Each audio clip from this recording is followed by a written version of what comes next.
Hi, thanks for joining me here in my shop. Hey, I'm super optimistic even though the last video ended with me feeling pretty down about the situation with this radio. One of the last things you want to do when you're working on a radio is cause a problem in a coil. That's not an easy thing to deal with. And I finished that last video, and in my head all I had rolling in it was, you blew it, Jim, you've really ruined it now.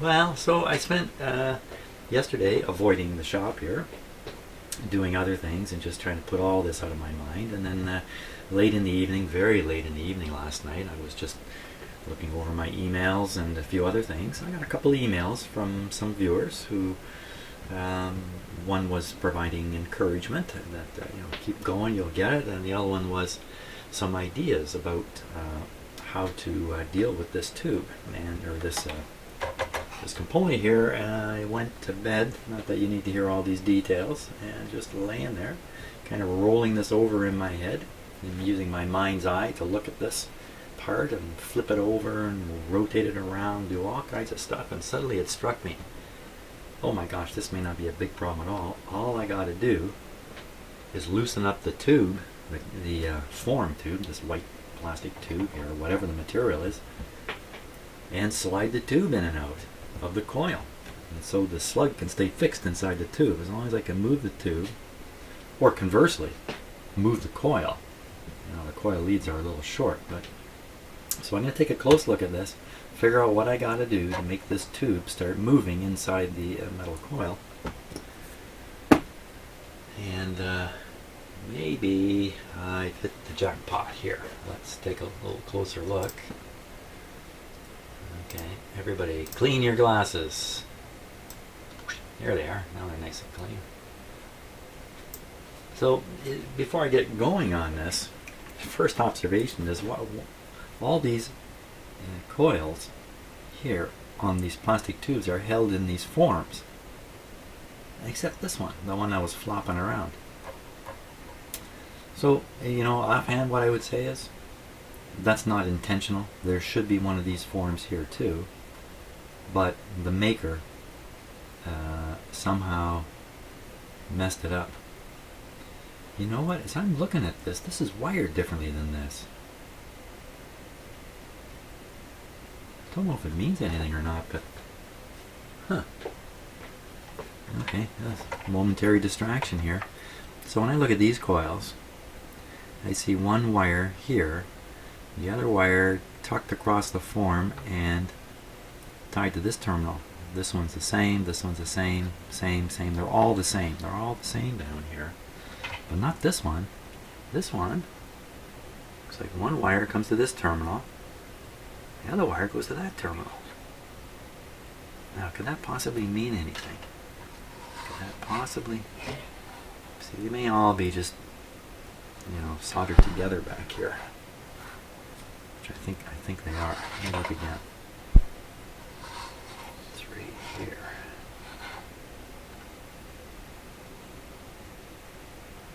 Gee, I don't know. It could be here and here. See, there's 4 wires here, 4 terminals coming up.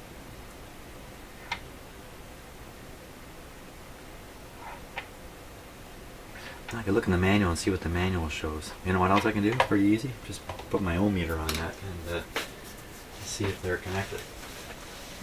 It'd be really easier, a lot easier, if I knew where my ohm meter was. How's it going? It's down in my office here. I'm going to have to run down to my office and get it because I was down there poking around with stuff. Here we go. Okay, so all I got to do, just see if those 2 terminals are shorted together. If they are, you're going to hear this.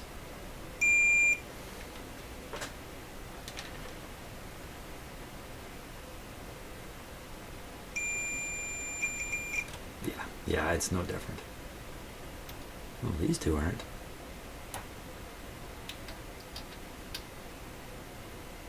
Oh, that's curious. That one is.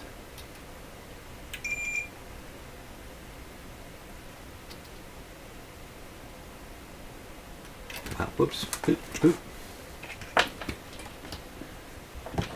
Okay, looks a little hit and miss on these. So once again, I'm going to assume it must have been okay the way it is because the radio was essentially working. So I shouldn't be too suspicious about this. Now, how do we get this? How do we get this tube loose? First of all, why isn't it loose?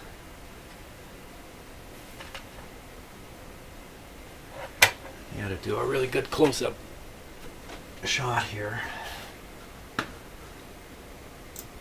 Hang on 1 second.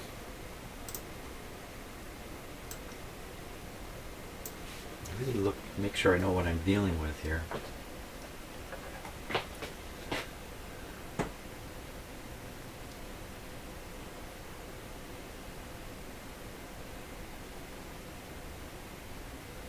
Doesn't seem to be anything really gluing the coil down onto the form.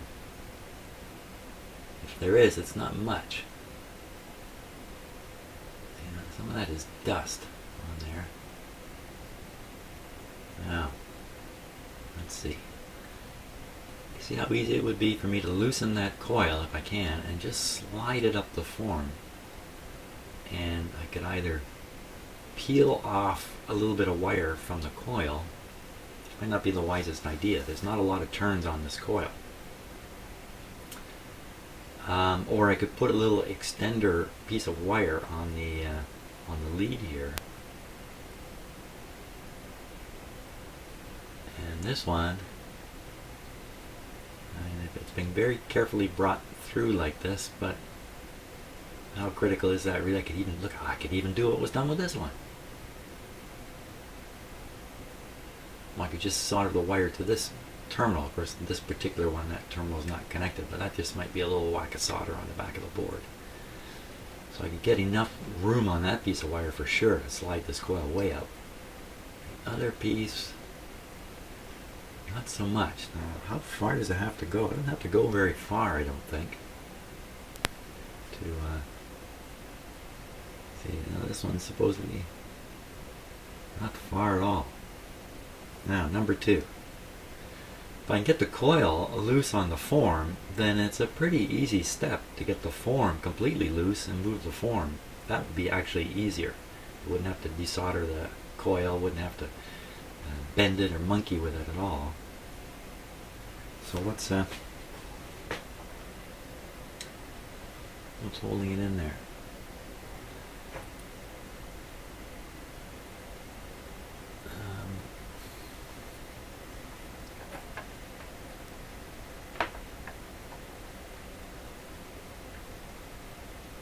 I don't know if these came assembled in the kit or if the kit builder had to actually build these coils and everything. I haven't looked. I wouldn't be surprised if he had to build these, but well, I can see a touch of glue or something. They're not consistently made, are they? But that one's sticking through a fair bit, this one barely through. So that suggests to me these were made by the builder. So how would I ever get this to come free now for the how much destruction can be sustained here? An awful lot. This whole form here could be destroyed. I didn't plan to destroy it, but there's no loss in this form, because you can see this one's surviving nicely just out here on its own, or sort of nicely. In there, now on the inside I can definitely see a meniscus of glue. Wow, I could grab that coil form and just start twisting it and stuff. And a little bit of that might reveal more about how tight it is. I can also distort the form a little bit. I can squeeze it. I can poke a tool inside here and try to scrape away the glue and dig it out. I can dig it out. It looks like it's not too tough to get that plastic form free inside this fiber holder, whatever this material is. It's getting the coil loose, that's going to be more challenging, I think. Okay, let's poke around a little bit here. One of my favorite pastimes.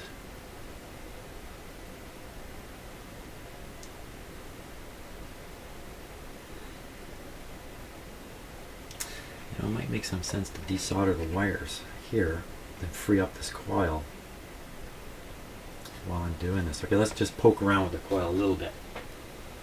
We'll just take it one little step at a time here. Now, I got some pliers I can reach in there with. Ooh, it's not a very strong. Yeah, if I squeeze down, I'm going to deform this coil because my. Let me get pliers that aren't quite as. Hey, finish the sentence, why don't you, Jim?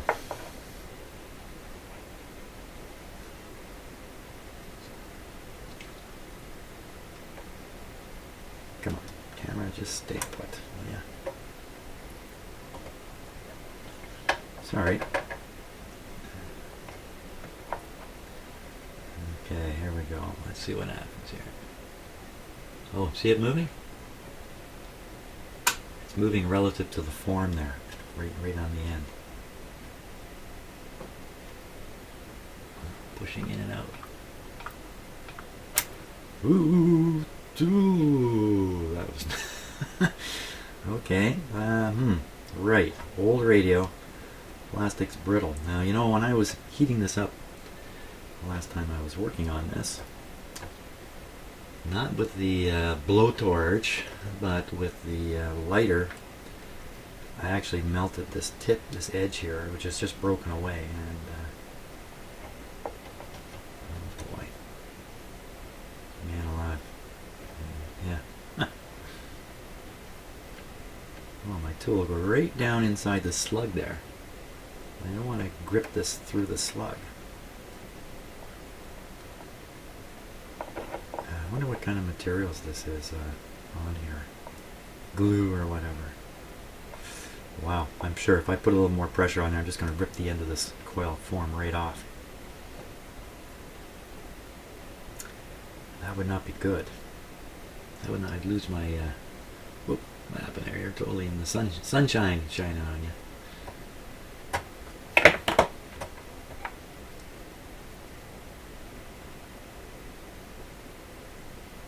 Okay, I'm going to take a look at number 2 now. Number 2 is loosen the coil and slide the coil.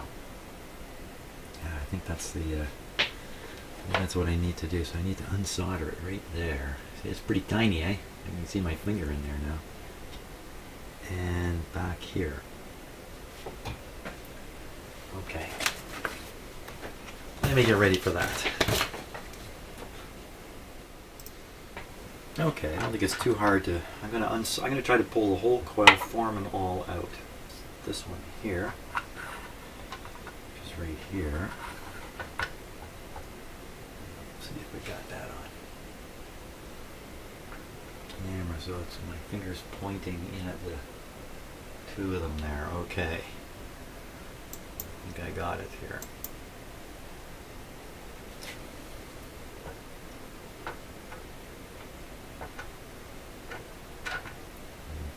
Come on.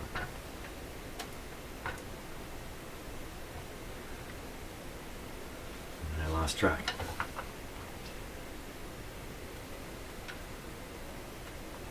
These ones here. Okay, so it's the 4 that are kind of forming a box right there. The 2 just above my finger and the 2 above that.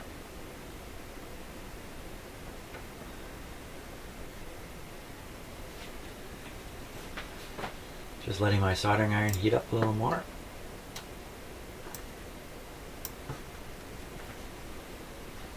I've got my solder sucker I'm going to use to try to remove the solder here.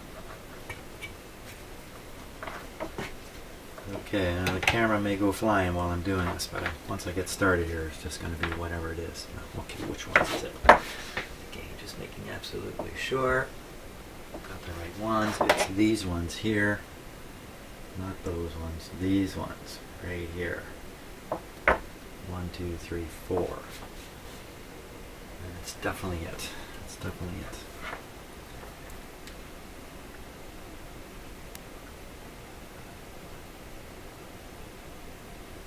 Alright, the soldering iron is not so hot.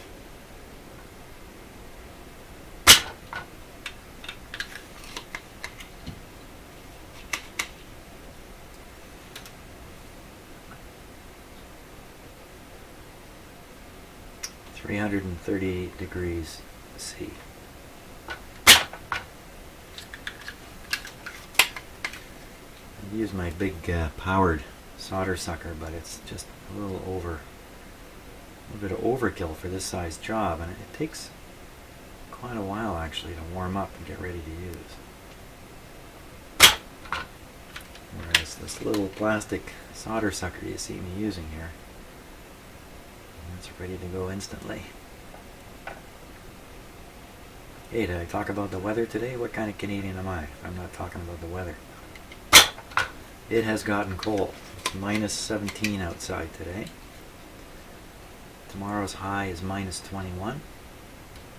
There's snow falling in the area, and not quite here where I live, but in other areas here.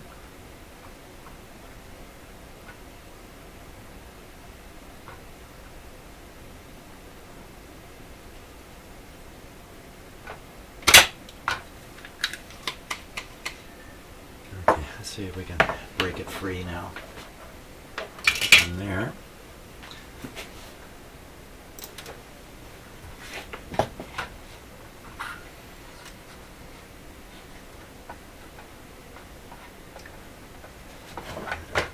Sometimes you can just kind of move the lead a little bit and it'll just break free from the little wisp of solder. Not sure that did.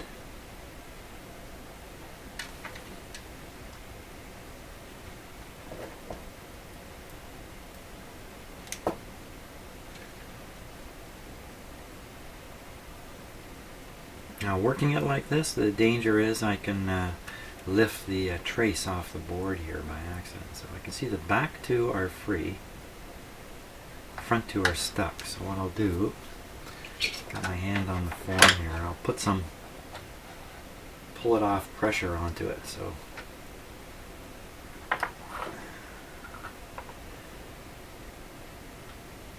just try to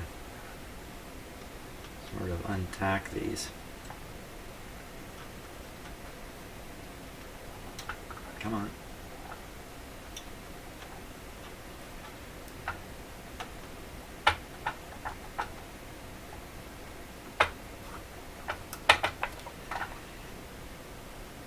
One, two, I got 3 of them gone now. 3 are loose, just this one.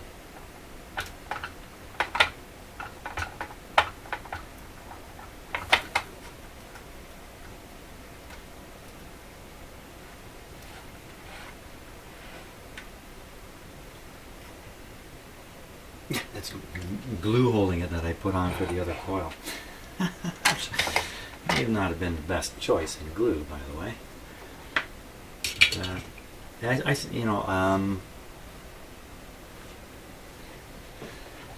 when gluing in radios like this, hot glue is very attractive to use, but I don't like hot glue at all. I very seldom use it. There we go, I got it out. Bingo. Now, can I get the slug moving? I just don't think so. Let's take another closer look at it.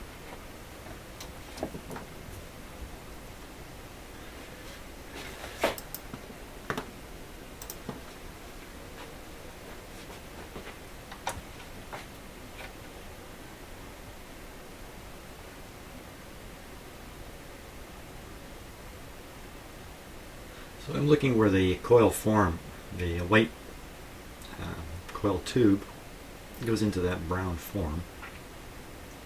Thinking about picking it all clean in there and making that tube move. Likewise on the end here. It's pretty easy on the end. Easy to hold the form now. with my fingers. Now whether this coil can be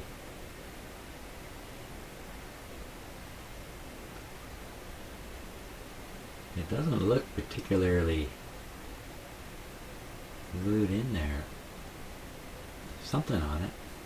Might be very tough to get that coil to come free. Very, very tough. Looks like one thing, but it isn't. It's just a bunch of wire on there. Can't think of it as one thing. Though the turns are kind of stuck together, they probably separate pretty quickly too, and the whole thing turned into a stretched out spring. What about moving that slug?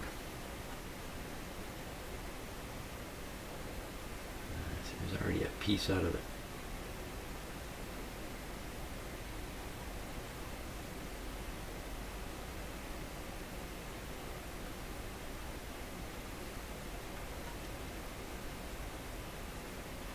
Trying to get a little light down it here.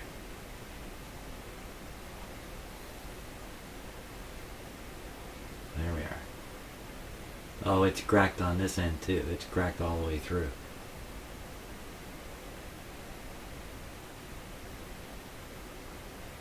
Looks like a pretty smooth tube in there. Okay, let's see if we can loosen up the tube here first. Loosen the tube in the form.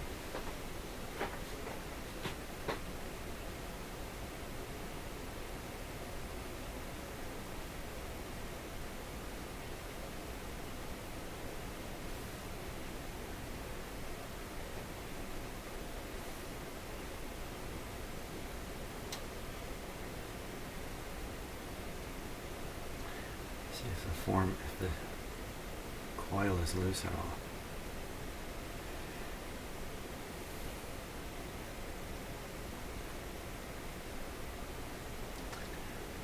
No on all accounts.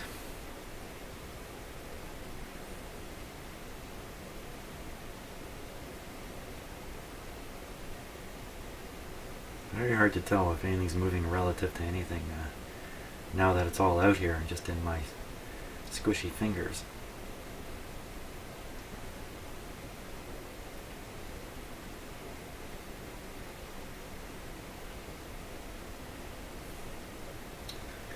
Moving the tube is the easiest and best idea, then rather than trying to move the coil, I think.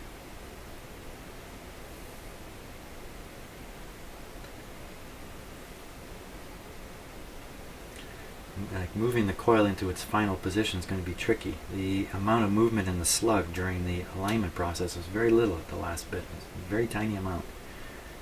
Getting this into the right spot by moving this coil when it's hooked up with wires is going to be very difficult. If I get the tube to slide, I stand a really good chance of getting this just perfectly tuned again and no problem. Okay, so I'm going to try to dig the tube out. That's my next attempt here. Digging of the tube. Now, I don't know how much of this you're going to really be able to see.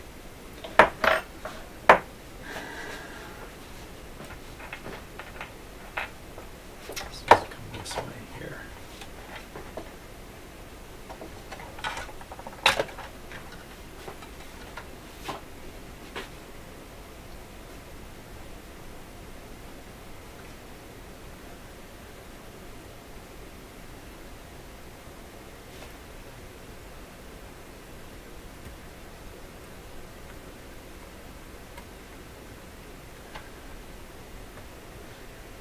Now, with my eyes, I really can't see if this is effective. I have to look in the camera too.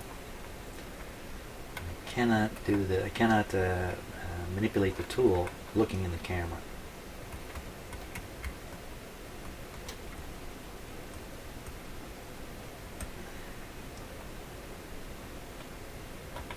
Just kind of do my best here now. What do we got? Look up in the camera now. Well, that looks really very free. It doesn't even look particularly glued, so maybe I stuck the glue in this way.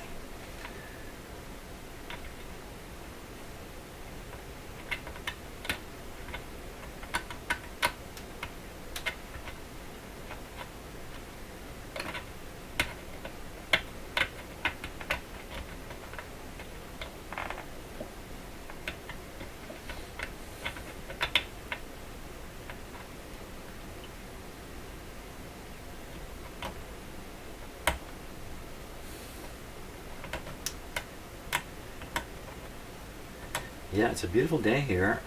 Sun is shining here where I am. Other parts of Ontario, it's not so nice. There's a lot of snow falling in some regions.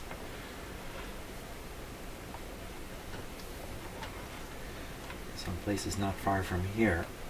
And even though Aurelia is prone to heavy snow, like the whole area up here is, for some reason this year Aurelia has been, the whole region's been skipped over more or less, but Aurelia in particular, not a lot of snow. My last house was right next to Lake Ontario. Lake Ontario is one of the Great Lakes. It's gigantic, and living so close to it, I was 1 kilometer from it. The weather was greatly affected by this huge body of water right next to me. That influence is gone up where I am now. Although I live next to another lake, it's not a great lake. It's not small, but it's nothing like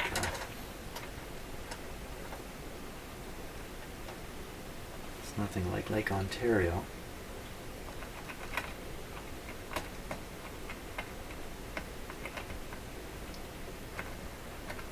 So the geology of this area I'm living in fact all of Ontario, right down, maybe all of it, right to the southern tip even, is really only 10,000 years old, since the last glacial period, which we are just finishing now. The Earth goes through cycles of having ice and not having ice. We are in an ice age right now. Even though we don't think of it that way, we think of the glacial period as the ice age. That's not quite true. The Earth is in an ice age. Just go down to Antarctica and take a look. There's all the ice. What we're a little more accustomed to, at least in this part of the world, because it's was a factor here in terms of the geology, is talking about the glacial period.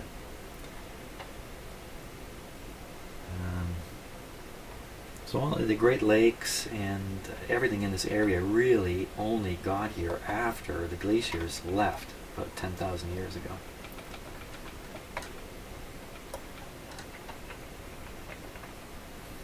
And the glaciers here were a kilometer thick. So that would have been a kilometer of ice on top of where my house is right now. And I'm built on the side of a hill. Is really the side of a valley, and the valley is cut by all the water that rushed away from the glaciers when they receded. There's a vast amount of water, as you could imagine, and it all melted. And for a while, I guess 9,000 years ago or something, there were vast amounts of water surging out of the through this area. How are we doing here?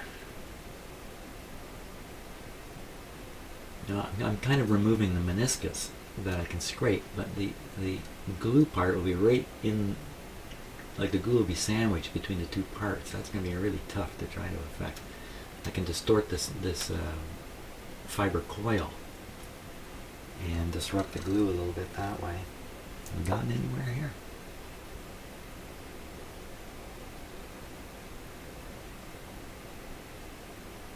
So I'm looking for relative motion between the tube and the form. There's nothing going on there.